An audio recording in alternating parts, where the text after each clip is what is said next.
Fish on Fridays. I'm Al McCauley, and if you have been watching this web series pretty regularly, you know that way back several months ago when we started this whole project, I did an episode about why Catholics eat fish on Fridays, which is the name of this web series, so it seemed a very appropriate topic to discuss.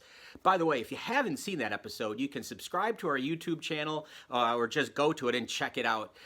It's good stuff. But anyway, I want to kind of revisit the idea, the theme of fish in this episode.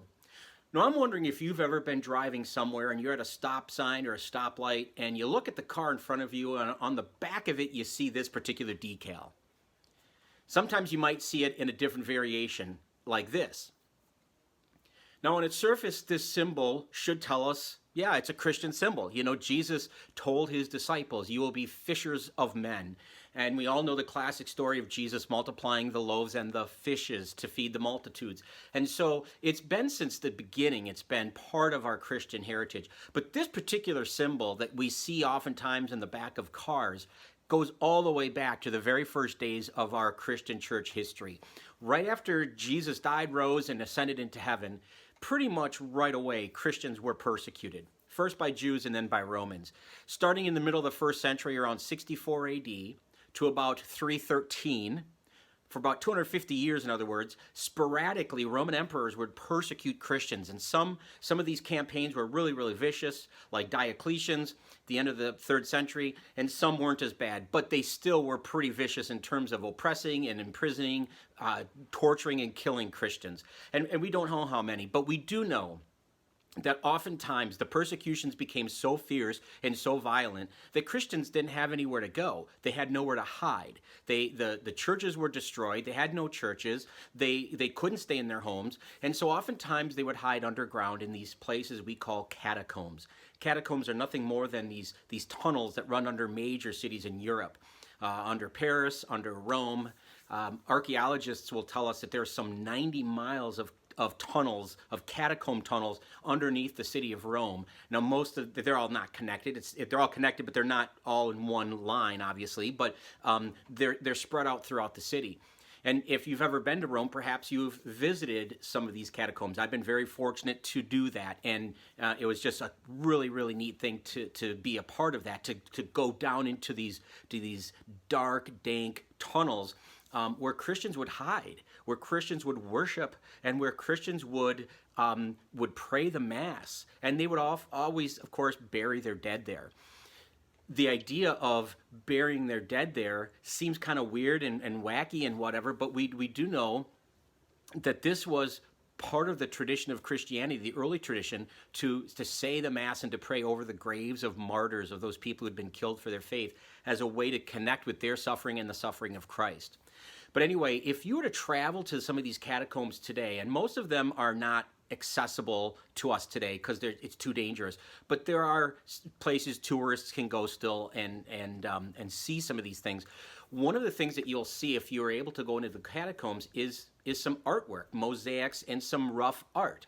And in these catacombs, you see a lot of different images, and you'll see a lot of different symbols. Of course, you'll see icons and images of Christ, but you'll also see a lot of fish. Fish are everywhere. And again, this connects us to Christ and Christianity and being fishers of men, but it goes deeper than that, as I said.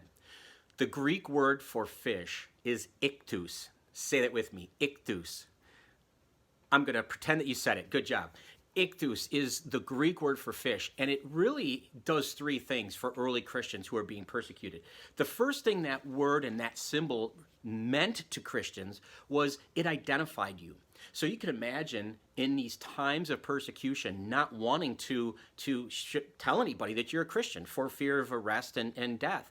And so it would be a way, if you're walking down the street, for instance, and you have a walking stick or with the tip of your shoe, if you're talking to somebody, you can make a little arc in the sand. And then if they, as facing you, were to return that and make an arc, in other words, making this symbol of a fish, you would know that they are Christian and you are free to talk to them. You can openly discuss, where's the worship service going to be this week? Have you heard about this family who was arrested? Things of that nature. So the symbol of the fish identified you as a Christian. More than that, it also pointed to where the worship service was going to be. So they couldn't, as I said, they couldn't worship in a church for fear of being found and the church being destroyed. So they had to worship in houses and sometimes in catacombs. And so they would take a burnt log, part of a burnt log, like a charcoal ember, and they would make the fish symbol on a rock or somewhere that on a post that would direct or point Christians to where the worship service would be, so they would know where to go. So it identifies you, it points you to the service, and here's the real kicker. The word Ichthus served as an acronym. So an acronym, as you know, is a word, and if you take each of the letters that make up that word, it is the first letter of a different word, which sounds confusing, but think of the word scuba. The word scuba is an acronym, and the S stands for self, the C for contained, the U for underwater, the B for breathing, and the A for apparatus. Self-contained underwater breathing apparatus. So scuba is an acronym. In the same way, the Greek word Ichthus is an acronym. If you spell it in Greek, the first letter of Ichthus is the iota, and that's the first letter for the Greek word of Jesus. And the next letter, which looks like our X, is a chi. It is the first letter of the word Christos, which is Christ in Greek. And the third letter is the first letter of Theos, is the first letter of the word God in Greek. The next letter is the Uios, which is the upsilon, I should say, Uios, which means son in Greek. And then the last one, the sigma, is the first letter of the word soter, which means savior. So taken as a whole, these 5 words are a profession of faith for Christians. So these 5 Greek letters that make up the Greek word Ichthus are the first letter of 5 words: Jesus, Christ, God, Son, Savior. And that, I would suggest, is probably the first creed almost in Christian history, because that is the heart of what we believe as Christians, that Jesus is the Christ. Now, Christ is not his last name. It's not like Joseph and Mary Christ had little baby Jesus. Christ means anointed. It's a title given to him. He's the anointed one, the Messiah. So Jesus Christ, the anointed one, is God's Son, and he's our Savior. Those 5 words are the nucleus, if you will, the heart of what all Christians around the world believe. So again, to revisit this fish issue, you can see that if you were in the catacombs and you're an oppressed Christian, you can see why fish would be plentiful, why they would be drawn everywhere in the catacombs to identify you as a Christian, to point to where you're going to go to worship, and more importantly, to express your faith, to be a creed, a statement of belief for Christians. So the next time you're out and you see a fish symbol on the car, you might want to honk at them and wave it and make sure that they know you're being polite. Maybe you even want to get one of those for your car to show to the world that you are a proud Christian.